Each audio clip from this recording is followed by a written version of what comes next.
Is away now from Election Day, and organizations everywhere are pushing to get people registered to vote. Yeah, the deadline to register to vote is October 11th. Tonight, the night team's Alyssa Cole is taking a closer look at who the majority of new registered voters are in Bexar County. It's now the time to focus on the upcoming election. Chapman's Chicken on the east side, the NAACP is spearheading a multi-organization approach to get people registered to vote in time for the November election. Ma'am, can I ask, are you registered to vote? It's important to vote because everything that goes on in the city of San Antonio or Bexar County is affected by someone who's either been elected or appointed. Kay Collier is a political action chair of the NAACP San Antonio branch. She says they are putting an emphasis on getting more people, especially women, registered as new voters. We want to register people to vote. We want to educate voters, and more than anything, we want to get people to the poll. So far, we are seeing more first-time women voters. According to records from the Bexar County Elections Department, from March 1st to September 23rd, there are more than 48,000 newly registered voters. Of that, more than 24,000 are women. Out of the 24,000 new voters, 13,000 are in the 18 to 20 age range, and 10,000 are in the 25 to 34 age range. Yvonne Horn Clemens with the Links Incorporated brought her 95-year-old mother, who has spent decades registering women to vote, to encourage others. One of the things that she taught me as a young child was the importance of being involved. And so we have no other way of being at the table and making our voice known other than through our vote. Here's a flyer. If you know anybody else, please give it to them. The ladies sharing their final message for those planning to cast their ballots in November. We're all equal, all blood runs the same. Get out and vote. Vote, vote, vote. We need for people to go early to the polls, because if there is any problem that they encounter, they have an opportunity to rectify it. The last day to register is October 11th. The early voting period is from October 24th to November 4th, and Election Day is November 8th. Alyssa Cole, KSAT 12 News. Well, according to the calendar, we are a couple of days into fall, but you certainly wouldn't know it by stepping outside. Absolutely not. You go outside, instantly start sweating. Absolutely. That was really the theme of today. There's so much moisture still in the atmosphere, a lot of humidity, and of course, we had some peaks of sunshine this afternoon. Those temperatures above average. Most of us were able to climb into the 90s. Now, more of the same is expected as we head into our Sunday, but the good news is we have some changes ahead, especially by Monday as we see our next front to move in. That will at least help those morning temperatures, especially next week, feel just a little bit more like fall. But until we can get there, still plenty of humidity out there this Saturday night. 84 degrees over at the airport to this 10 p.m. hour. A dew point just shy of 70, which means those feels like temperatures just still a few degrees warmer than that. 82 currently the temperature out in New Braunfels this hour. 81 in Pleasanton. Upper 70s out in Carrizo Springs. It's 83 in Hondo and 80 in Uvalde. We did manage to find a couple of isolated small spotty showers work their way across portions of south central Texas throughout the day today. Most of us quiet, and the one lingering shower that we had moving into the southern reaches of Kendall County right along I-10 in between Fair Oaks Ranch and Bernie, that continues to fizzle out. We've got an area of high pressure off to our southeast, an area of low pressure to our south, which means more of that moisture is still being pumped into our area. So it is going to be another muggy start by wake up time Sunday. Temperatures in the upper 60s, low 70s. Those quickly rebound into the low to mid 90s yet again by tomorrow afternoon. Of course, with the humidity likely feeling a few degrees hotter than that. KSAT 12-hour forecast throughout the second half of the weekend. We're in the mid to upper 80s by any lunchtime plans, approaching 90 as we head into the early afternoon hours. Again, low to mid 90s expected for most in terms of those daytime highs. Can't completely rule out a few additional isolated spots of rain before we wrap up the weekend's plans. I think coverage is pretty low and limited tomorrow, but still we will continue to monitor that before the day is done. Some additional wet weather swirling across the Great Lakes region here this Saturday night as an area of low pressure inches its way farther eastward. That does have a front to attached to it, and we will see that start to seep into the northern reaches of the Lone Star State tomorrow, and then it arrives in San Antonio and south central Texas early on Monday. The biggest benefit that we will see from that front moving through, we see those winds flip in from the north and some drier air filters in its wake, potentially via a breezy northeast wind, some wind gusts upwards of 20 to maybe even 25 miles per hour possible on Monday. But then look what that does to our temperature. Still a little warm out there into the afternoons, especially by the middle of next week, though just a little bit more bearable, closer to about 90. Take a look at those morning lows, though, really waking up in the 60s. So a lot better than what we've seen over the past several mornings. We will definitely take it. That low humidity really helps with that comfort factor and plenty of sunshine. So after we see that front move through, y'all, it should be a lot better and more pleasant next week. Yeah, set the alarms early so you can enjoy those 60 degree Yes, temps. absolutely. Thank you. Next week, let's go for 50s in the morning. Let's do Might it. be asking for too I think much. that's a little too much. All right, thank you, Mia. All right, Larry, the Spurs getting ready for the new season, but they've already been bit by the injury bug. Yeah, this is not what the Spurs wanted with the regular season some 3.5 weeks away. Keldon Johnson suffered an injury, but the Spurs say he should be back for the start of the regular season. And in college football, UTSA pulled away from Texas Southern in the second half. Coming up.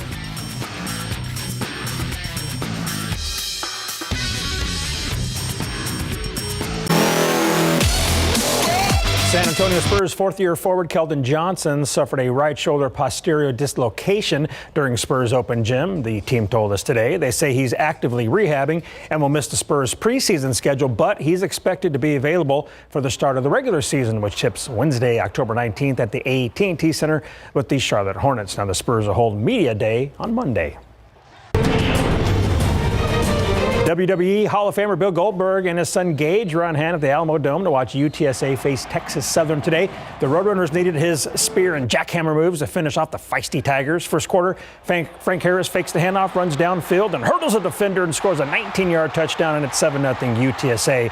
The start of a great day for him. It's now 7-0, and the Tigers are kicking off. Chris Carpenter fields the ball at the 3, and he ends up making school history. Zoff Frazier destroys the Tigers kicker to help set him free, and Carpenter breaks off UTSA's first kick return for a touchdown in program history, and it's 14-7 UTSA. They led 21-17 at halftime and did not look good at all, perhaps a UT hangover. Third quarter now. Roadrunners slowly start pulling away. Harris to JT Clark for the catch. The defender never turned to see the ball, and Clark takes it 69 yards for a touchdown, 28-17 UTSA. Clark had a record-setting day with 9 catches for a school record 217 yards receiving and 3 touchdowns. Harris passed for a UTSA single-game record 392 yards to go with 4 TD passes. UTSA wins 52-24, racking up 553 yards of total offense. We came out there second half, played a lot more clean. You got to just calm down and just keep playing football. Everything take care of itself. I think we were thinking a little too much. That's why we're having a lot of self-inflicted wounds. And I think the second half we definitely came out there a lot more relaxed and just played football. Number 26 freshman Monty Harris returned home with Texas Southern, and the Cornerstone great had 4 total tackles, tied for second most on the Tigers. Texas Tech kicked off Big 12 play at home with number 22 Texas. Hudson Card started at quarterback for the Horns. Third quarter, Texas ball. The handoff goes to Bijan Robinson. He finds a hole, gets away from a would-be tackler, stays in bounds, and goes 40 yards for a touchdown.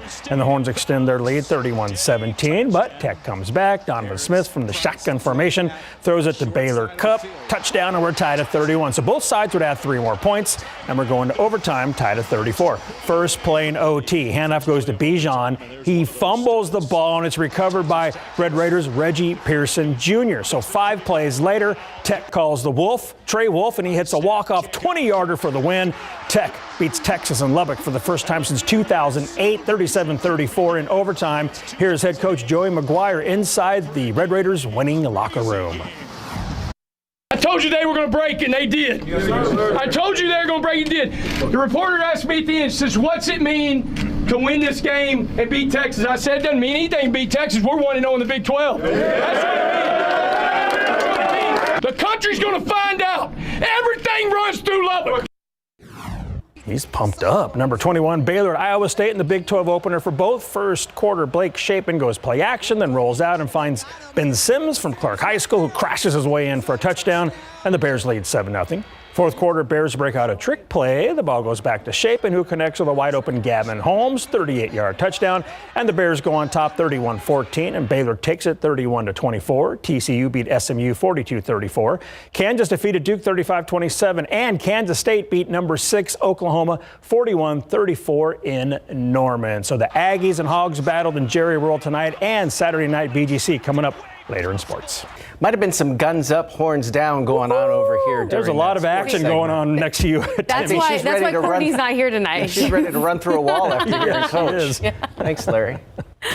Well, police body camera video shows a police cruiser hit by a train, but it's who was in that cruiser at the time of the crash that's making headlines. And a local restaurant under fire after operating without a permit. But see the violation I spotted while stopping by to check up on their health inspection report.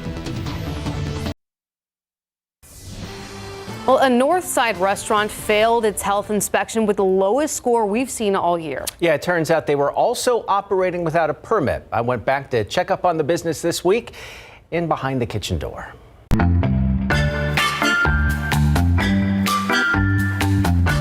SA Cafe, located in the 20,000 block of Highway 281 North, got a failing score of 66. That's a 20-point drop from their previous inspection in February when they got an 86.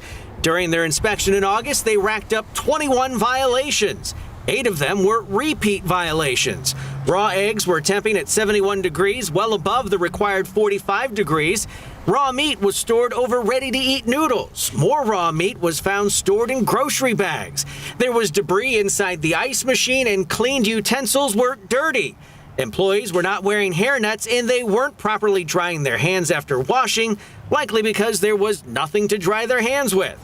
The cafe was also operating without a permit, something they were previously cited for in February. I stopped by this week to see if the business had addressed the issues. I wanted to see if I could talk to you guys about your recent inspection, the 66 that you guys got. Oh, my manager not here. This worker said a manager was on their way to talk to us. How long do you think? A couple minutes? Yeah, like 10 minutes. We waited 40 minutes, but the manager never showed. A re-inspection was done at the end of August. Several violations were corrected, but the cafe was still operating without a permit. This week, Metro Health said the business does have a permit to operate. While I was there, I also noticed the business had failed to post the most recent inspection report. You're supposed to have that up somewhere. Oh, they're not here? I don't see it. So, it's supposed to be where the public can see it. Yeah, I don't know. I just walk in the front, you know. We're behind the kitchen door. Tim Gerber, KSAT 12 News. Now you could also find out who has the good scores around town. Just scan this QR code with your phone. It'll take you to our new mapping tool showing you all the scores for San Antonio food businesses. The reports are frequently updated and go back about 6 months. Well, body camera video now released showing a Colorado police vehicle getting hit by a train. However, it's the suspect that was handcuffed inside that makes this story unbelievable. Take a look.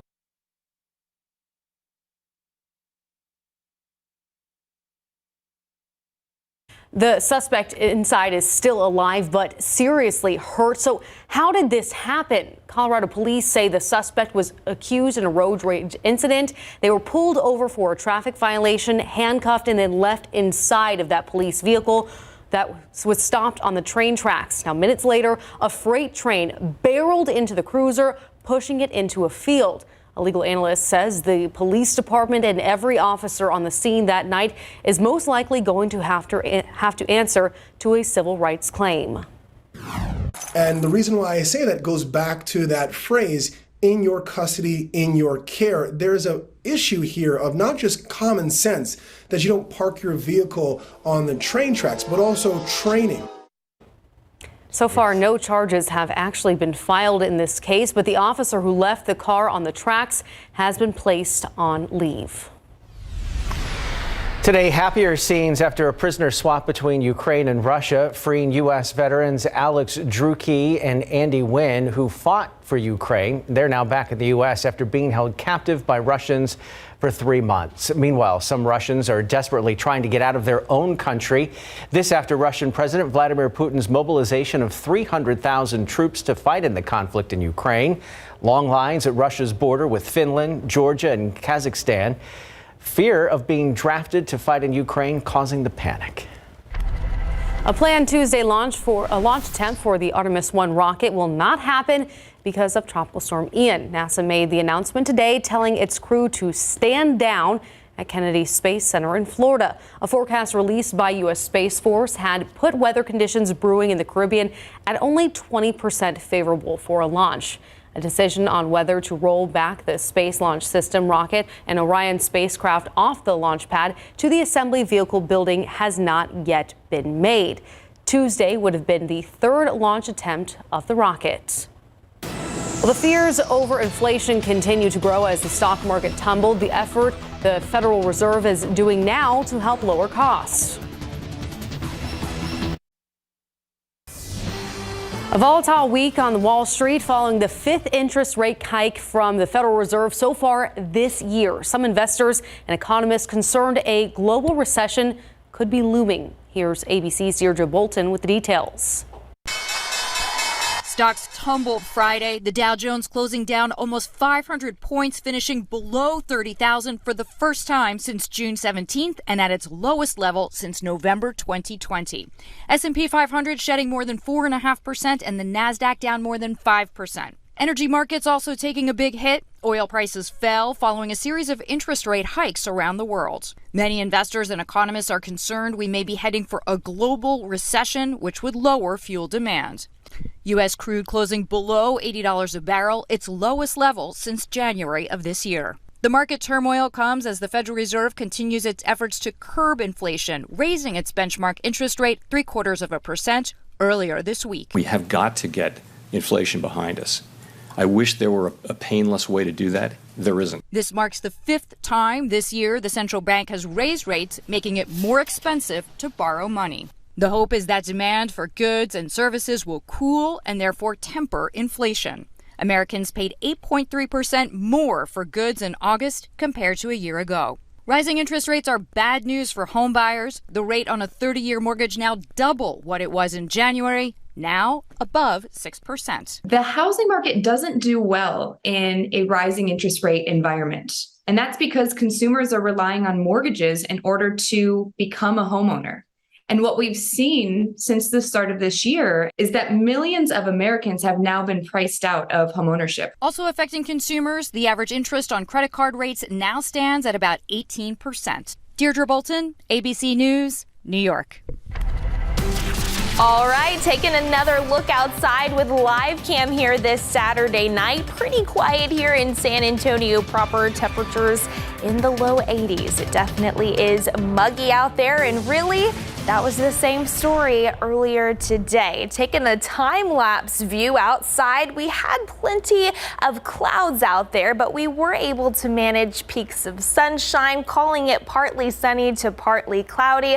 All of that really helping those temperatures warm up. 90s for most out there this afternoon. Again, that high here in San Antonio, 93, 96 in Pleasanton earlier this afternoon. Those temperatures cooling down into the 80s for most, a few upper 70s. So the first full weekend of fall definitely feeling more like summer. More of that continues as we head into our Sunday, but good changes are just around the corner as we see that next front filter in some drier air on Monday that will stick with us for the majority of next week. We'll have all the details on that, plus a look at the tropics and all the activity out there associated with the Atlantic Basin coming up in weather after the break.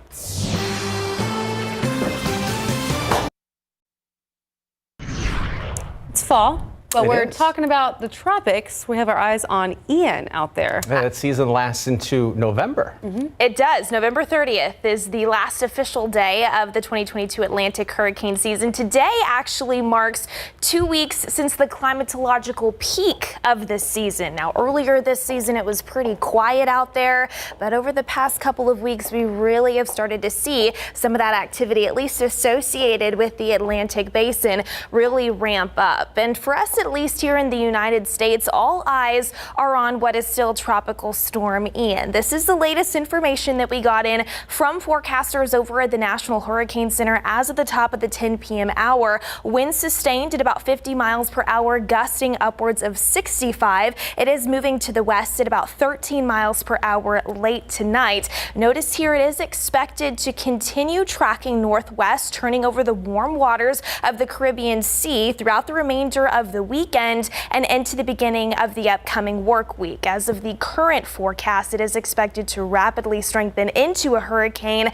by this time tomorrow night, and then potentially even a major hurricane by Tuesday and into Wednesday as it skirts the western reaches of Cuba and then moves into the far eastern Gulf of Mexico, potentially making landfall in Florida by the middle to later portions of next week as a major hurricane. So no threats to Texas with Ian, but of course for our friends and family out in the Sunshine State, we're going to continue to keep very close eyes on that, and of course we will get better information as we get a little bit closer to next week as well. Post-tropical cyclone Fiona bringing heavy winds as well as some heavy rain to portions of Nova Scotia as well as Newfoundland today. Tropical storm Gaston continues to hang out in the Atlantic. Tropical depression Hermine off of the western coast of Africa. And then there's just a little wave with a low chance of development that is tracking westward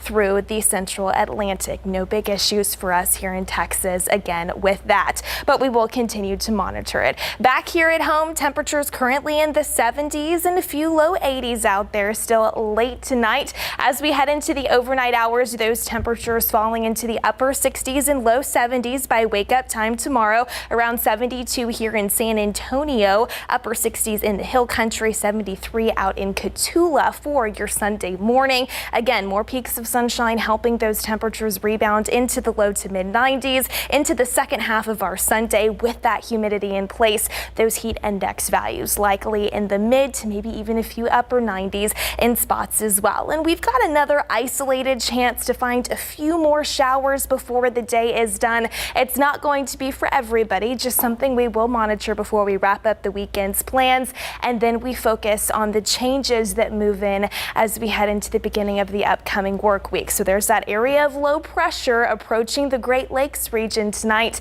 that has that cold front associated with it. Check out these temperatures, upper 50s in Minneapolis, working back over to Bismarck in North Dakota, 65 the current temperature in Omaha. Obviously we're warmer than that here at home, but the biggest benefit that we're going to see from this front that moves in on Monday is all of that drier air that filters in its wake via a breezy north wind for the first day of the upcoming work week as well. And where we will really notice that drier air is in the mornings. While we wake up in the low 70s here in San Antonio over the next couple of mornings by Tuesday, and especially through the second half of next week, feeling a little bit more like fall with those morning lows in the 60s, still warm into the afternoons, but we're closer to 90 with plenty of sunshine. So just a little bit more bearable out there. We just got to get through the next couple of days with more of that humidity before we really start to feel just a little bit better outside, y'all. Yeah, all those triple digits, those are a way distant memory at this point. Look at that, 90. We're trending in the right direction. 2-3 days in our rearview mirror. Exactly. Like it was last year. Feels that way. Thanks, Mia. All right, Larry, Texas A&M still proving they have big things on their agenda this year, taking down a top 10 SEC team. Yeah, Arkansas, Texas A&M, this was a wild game. The Aggies didn't get their first lead of the game until the third quarter, and then it came down to a kick late at the end for the Hogs, and I'm telling you, that was so close to them winning. Plus, in big game coverage tonight, we have number 7 Warren in action. Their game lasted some 3 hours and 40 minutes. Coming up.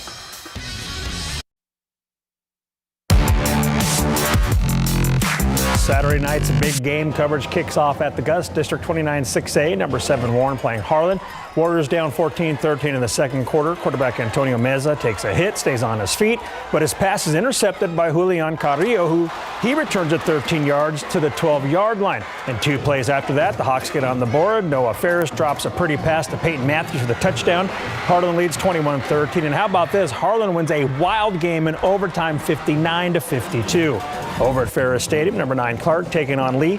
Cougars already up 2-0 early in the first quarter. Quarterback Nick Lee steps up and fires a laser to Michael Vasquez up the seam, 19-yard touchdown. Extra point was good to make it 9-0 Clark, and the Cougars roll 58-17.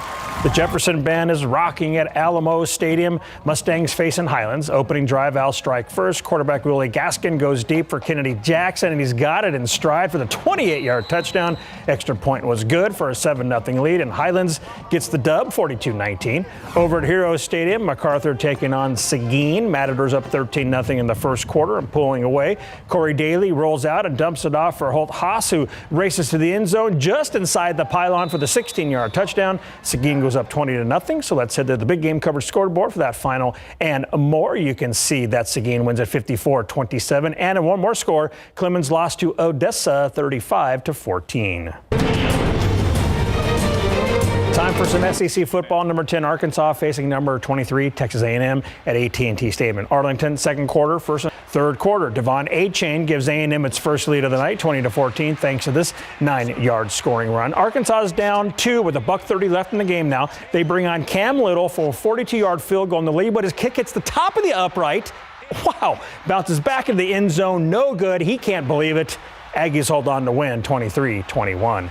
Number 4 in Carnarvon on the road facing Southeastern Louisiana. Cardinals down 35-28 late in the fourth. Lindsey Scott finds Marquez Perez for the 4-yard touchdown, tying this game at 35 all with 21 seconds to go. Lions have one last chance to win the game in regulation, and they do. Quarterback Eli Sawyer finds C.J. Turner wide open, busted coverage for the game-winning 59-yard touchdown as time expires. UIW suffers their first loss of the season, 41-35. And 2 more local scores. Sul Ross State doubled up TLU 28-14, and Texas State shut out Houston Baptist 34-zip. San Antonio FC at home tonight hosting Sacramento Republic FC. Home team strikes first in the 17th minute. Samuel Adeniran gets open in the top of the box, chips it inside the far post. That ends up being the only goal of the match, and SAFC wins it 1-0. They now own a USL Championship best 70 points. And how about this? Last night, fans at Dodger Stadium were on their feet to watch Cardinals slugger Albert Pujols hit career home runs 699 and 700 to become the 4th member of the 700 Club, joining Barry Bonds, Hank Aaron, and Babe Ruth. Machine. He is the machine, isn't he? It's great to see. Thanks, Larry. You're welcome. We'll be right back.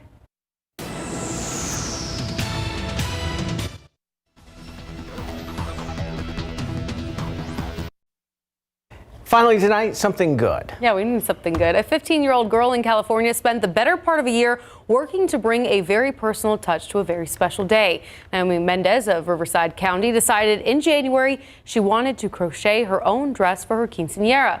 It's a tradition honoring a teen's journey into womanhood. She was self-taught and had been crocheting for a couple of years, mostly making dolls for family and friends. That must have been a very tough undertaking. I think so. Well. My grandma taught me how to crochet, and the only thing I ever was able to make was a bookmark. So that's good pretty, job. That is very impressive. Her skills are way better than mine. That is very, very impressive. All right, y'all, it's going to be warm again next couple of days, but next week looking a whole lot better after we see that front move in, drier air, more sunshine, and comfortable mornings. Looks great. That's all we have tonight. Thanks for watching. Make sure to start your day with GMSA starting at 6 a.m. tomorrow.